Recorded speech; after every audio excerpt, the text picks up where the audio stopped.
Alors, bonjour mes chers amis et bienvenue dans cette nouvelle vidéo. Aujourd'hui, nous allons calculer, les limites de fonctions trigonométriques.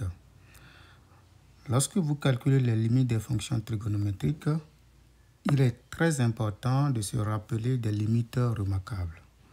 Donc, la limite remarquable, qui est plus utilisée, c'est la limite lorsque x tend vers 0 du sinus de x, sur x.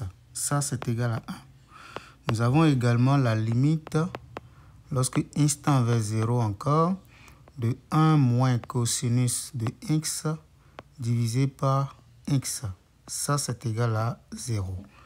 Et nous avons bien évidemment la limite lorsque x tend vers 0 de 1 moins cosinus de x sur x carré qui nous donne 1 divisé par 2. D'accord? Donc, il faut surtout garder ces limites remarquables-là pour pouvoir les appliquer. D'accord? En fonction de l'exercice, en fonction de la fonction donnée, vous allez pouvoir, les utiliser. Donc, il est très important lorsque vous calculez les limites, surtout quand c'est en 0, de se rappeler de ces limites remarquables-là et écrire bien évidemment les fonctions qui sont données en fonction de ces limites remarquables. Donc, je vais commencer par la toute première limite. Donc, nous avons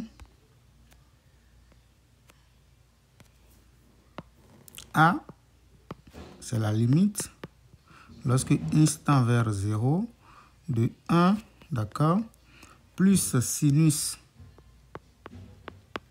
de x moins le cosinus de x divisé par 1, moins sinus de x moins cosinus de x. Donc, on va essayer d'analyser, de regarder correctement ça. Donc, si on doit utiliser les limites remarquables, on doit déjà penser, donc il faut commencer par calculer la limite du numérateur. La limite du numérateur ici, vous remplacez x par 0, ça fait 0. Ici, x par 0, ça fait cosinus de 0 qui vous donne 1. 1 moins 1, ça fait 0. Donc, nous avons au numérateur 0. Au dénominateur, nous avons également 0 si vous calculez très bien. Donc, nous avons une indétermination de type 0 sur 0. Maintenant, il faut lever l'indétermination. La technique que nous voulons utiliser ici, c'est la technique qui est beaucoup plus simple, qui vous met à l'aise et qui vous permet d'exploiter, d'utiliser, ces limites remarquables-là. Donc, concentrons-nous un tout petit peu. Quand nous regardons très bien la configuration, la formation de ces fonctions-là, nous allons voir qu'ici, nous obtenons 1 moins cosinus qui apparaît. Mais nous n'avons pas son dénominateur. Ici également, nous n'avons pas x carré par exemple. Nous avons également la fonction sinus, mais nous n'avons pas le dénominateur. Donc, qu'est-ce que nous allons faire? Nous allons commencer par réécrire notre fonction sous cette forme-là. Ça fait limite lorsque x tend vers 0, de quoi? De 1 moins cosinus de x, ça, j'ai juste copié ça et ça, je n'ai rien fait du tout, Maintenant, je vais remettre le sinus de x à sa place. Au dénominateur, je vais faire la même chose, Donc, au dénominateur, on obtient quoi? 1 moins cosinus de x, Et puis, je remets également le sinus à sa place, Et donc, on obtient moins sinus de x, Et donc, qu'est-ce que je vais faire maintenant? Je vois que je suis en train d'obtenir quelque chose qui ressemble, aux limites remarquables. Mais il me manque simplement le x. Donc, qu'est-ce que nous allons faire maintenant?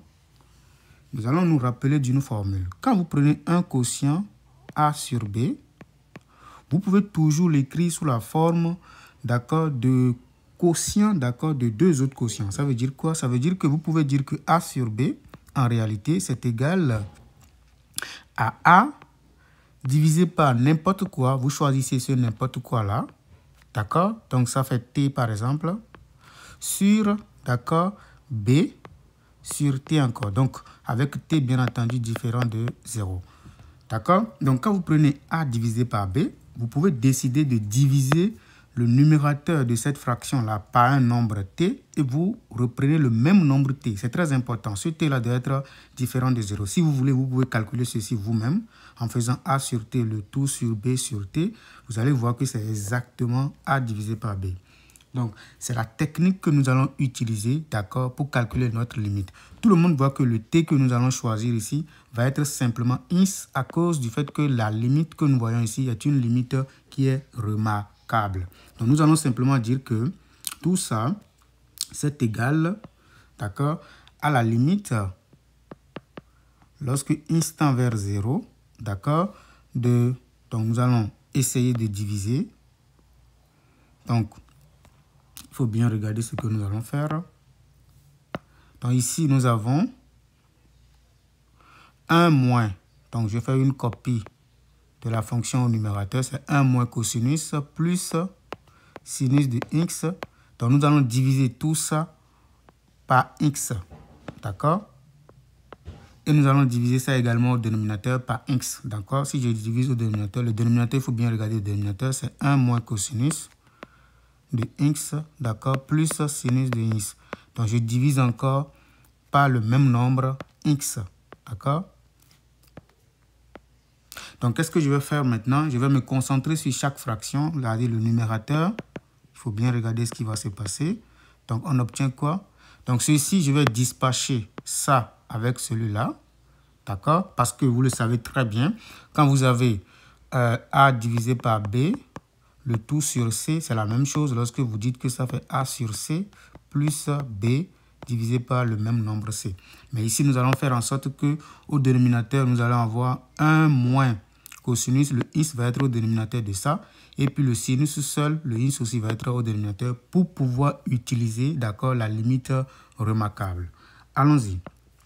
Donc ici, j'obtiens quoi? J'obtiens 1 moins cosinus de x divisé par x plus sinus de x divisé par x également.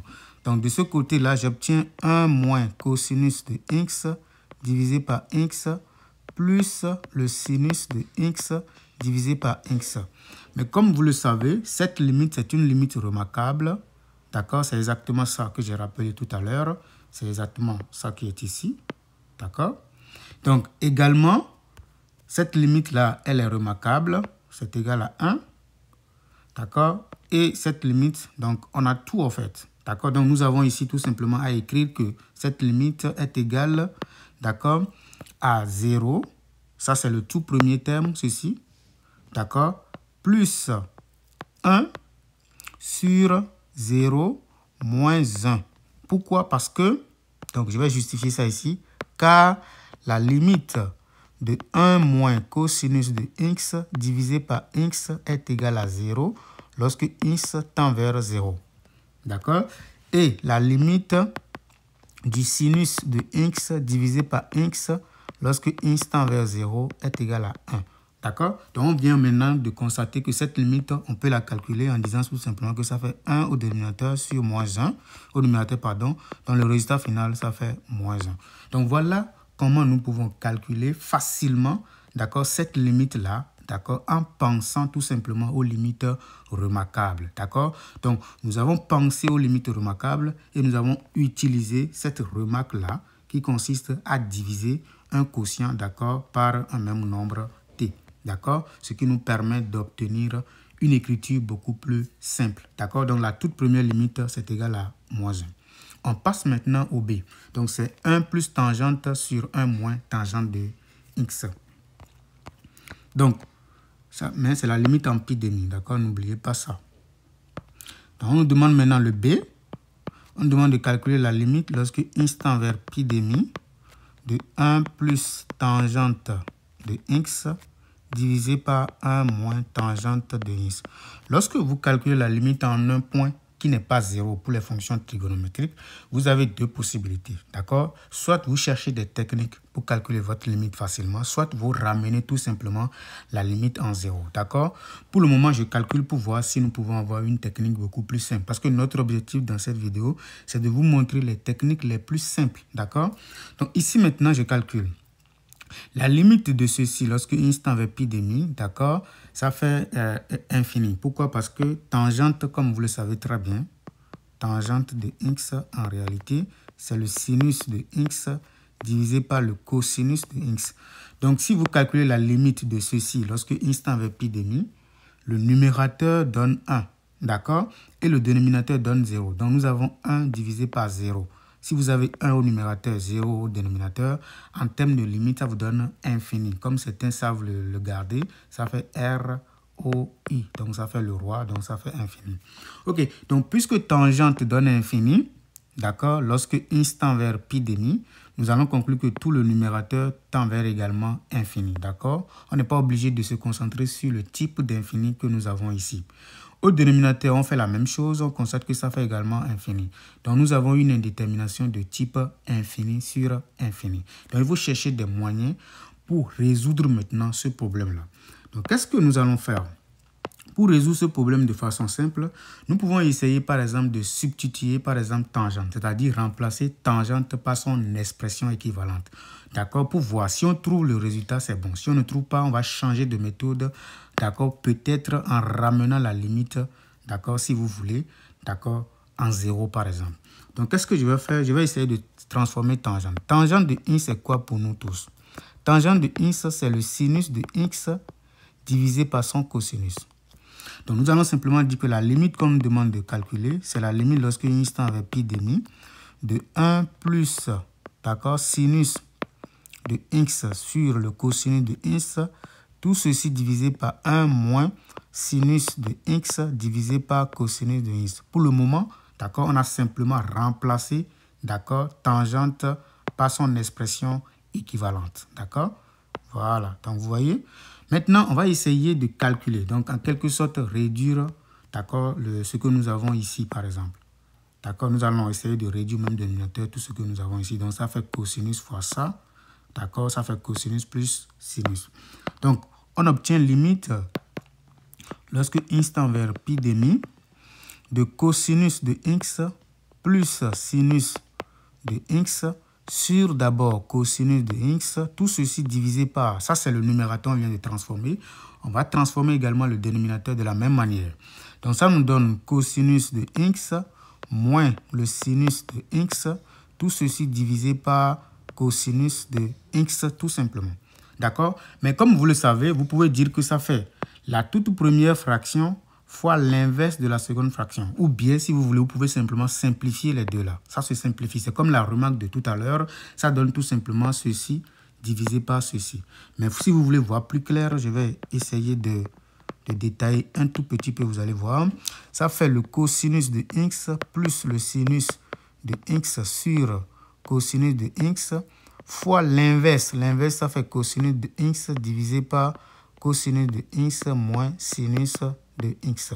Donc maintenant, j'ai la liberté maintenant de simplifier par cosinus, cosinus.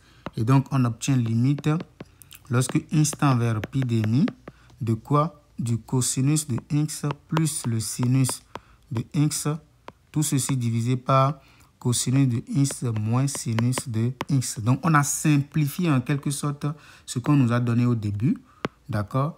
Pour obtenir une expression beaucoup plus simple. On va recalculer la limite maintenant pour voir ce que ça donne. Lorsque x tend vers pi demi, cosinus de pi demi, c'est 0. Donc, nous avons 0 ici. Mais le sinus de pi demi, c'est 1. D'accord? Donc, au numérateur, nous obtenons désormais 0 plus 1 divisé par, on fait la même chose au dénominateur, ça fait 0 moins 1. Ce qui nous donne exactement 1 divisé par moins 1. Et donc, ça fait moins 1. Donc, la limite qu'on nous demande de calculer, en réalité, c'est égal à moins 1. D'accord? Ici, il n'y a pas assez de justification parce qu'on a calculé simplement et puis on a trouvé la réponse. Donc, c'est égal à moins 1. On passe à la limite suivante. D'accord? Donc, je vais essayer de copier notre exercice. D'accord? Puis, je vais coller ça ici. Je vais coller le sujet ici. Parfait. Donc, voilà. Donc, ici, nous allons maintenant calculer la limite C. D'accord? Pour calculer la limite C, je vais faire la même chose. Donc, je vais dire que la limite, lorsque x tend vers pi demi, de 1 moins sinus de x plus le cosinus de x sur 1 moins sinus de x encore, moins cosinus de x. Mais faites beaucoup attention, ce n'est pas en 0 ici, c'est en pi demi, d'accord? Donc, on fait la même chose, on va dire que si le x tend vers pi demi, d'accord, on va essayer de calculer naïvement. Au numérateur, si vous calculez très bien, vous obtenez 0, d'accord? Parce que sinus de pi demi, c'est 1, 1 moins 1, ça fait 0, plus cosinus de pi demi qui est 0. Donc, ça fait 0 au numérateur. Au dénominateur, c'est la même chose. Donc, on obtient une indétermination de type 0 divisé par 0. Donc, il faut lever maintenant cette indétermination. Donc, comme j'étais en train de le dire, il faut faire un tout petit peu attention, d'accord, de sorte, d'accord, à chercher, d'accord, une méthode équivalente. Si vous ne trouvez pas de méthode, vous pouvez ramener simplement votre limite en 0. Pour ramener la limite en 0, ce n'est pas du tout difficile, d'accord. Vous allez poser grand X égale x moins pi demi. Parce que le x tend vers pi demi déjà, d'accord. Pour avoir une limite en 0, vous faites simplement x moins pi demi, ça donne 0, et vous posez le x moins pi demi égale à un grand X. Donc désormais, qu'est-ce que nous savons? Nous savons que si le x tend vers pi demi, naturellement, le grand X, lui, va tendre vers quoi? Va tendre vers 0. D'accord? Mais qu'est-ce que nous devons faire? Nous devons tout faire pour exprimer maintenant toute cette expression en fonction de grand X. D'accord? Donc, pour ce faire, ce n'est pas vraiment difficile. Il suffit de récupérer dans ce que vous avez posé petit x. Si vous tirez petit x dans ça, ça vous donne quoi? Ça vous donne grand X plus pi demi tout simplement. D'accord? Et donc, vous allez essayer maintenant de calculer le sinus de petit x et le cosinus de petit x et vous remplacez. C'est quoi le sinus de petit x?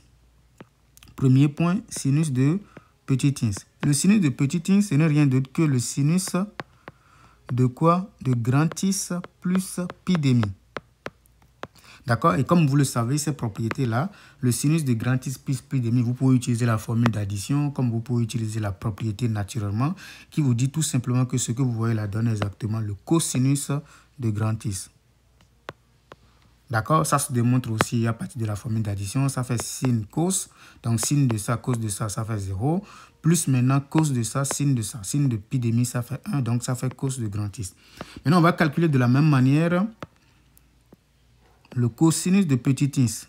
Donc, le cosinus de petit x, c'est le cosinus de grand X plus pi demi. Donc, si je calcule ça, qu'est-ce que j'obtiens? J'obtiens exactement moins sinus de grand X. Donc, c'est la même chose. Vous pouvez utiliser la formule d'addition. Je peux rappeler la formule d'addition pour ceux qui l'ont déjà oublié. Ce n'est pas difficile. Le cosinus de A plus B n'est rien d'autre que le cosinus de A, cosinus de B, moins le sinus de A, sinus de B. C'est ce que nous avons utilisé. D'accord? Pour le sinus de A plus B, c'est en réalité sinus de A, cos de B, plus cosinus de A, sin de B. Donc ça, ce sont les formules les plus simples, d'accord? Il faut bien regarder ça le plus. Donc ça nous permet d'obtenir ces deux-là. C'est très important ce que nous avons obtenu. C'est vraiment important. Donc, je ramène maintenant la limite que je vais calculer. Ça veut dire que ça devient maintenant la limite lorsque grand X maintenant tend vers 0. De quoi? Je remplace maintenant le sinus de x par sa valeur. Le sinus de x, on sait que c'est exactement cosinus de grand X. Donc je remets, ça fait 1 moins le cosinus de grand X. N'oubliez pas, c'est très important. Plus le cosinus de petit x. Cosinus de petit x, on a constaté que c'est moins sinus de grand X. Très important. On remplace simplement les choses. Sur 1 moins, d'accord, donc 1 moins cosinus de grand X. Maintenant, plus normalement, donc moins cosinus de petit x. Cosinus de petit x, ça fait, donc il y a cosinus de petit x, ça fait moins sinus, et donc on obtient plus sinus de grand X. D'accord? Donc, très important, il faut bien regarder, on a juste remplacé. Il faut juste remplacer tout ça. Sinus de petit x par sa valeur, ainsi de suite. D'accord? Donc, le moins sinus de cosinus de petit x, ça va donner sinus de grand X. C'est ce que j'ai fait. D'accord? Mais comme vous le savez, dans la technique A, ce que nous avons utilisé pour le A, on a essayé, d'accord, de diviser ceci par x. D'accord? On a divisé ceci par un certain grand X. Même chose ici, même chose ici, même chose ici. Donc, c'est la même chose que nous allons exploiter ici. Mais si vous voulez également, vous pouvez juste remarquer que ça ressemble un tout petit peu à la première limite. Et donc, c'est tout. D'accord? Mais on peut reprendre ça, il n'y a pas de problème. Donc, ici, ça nous donne exactement la limite. lorsque grand X tend vers 0, d'accord, de 1 moins cosinus de grand X moins sinus de grand X sur grand X, 1 moins cosinus de grand X plus sinus de grand X sur grand X, parce que nous calculons la limite, d'accord, donc le X tend juste vers 0, d'accord, pas forcément égal à 0. Donc ici, la limite lorsque grand X tend vers 0, de quoi ici? Ça fait 1 moins cosinus de grand X sur grand X moins sinus de grand X sur grand X.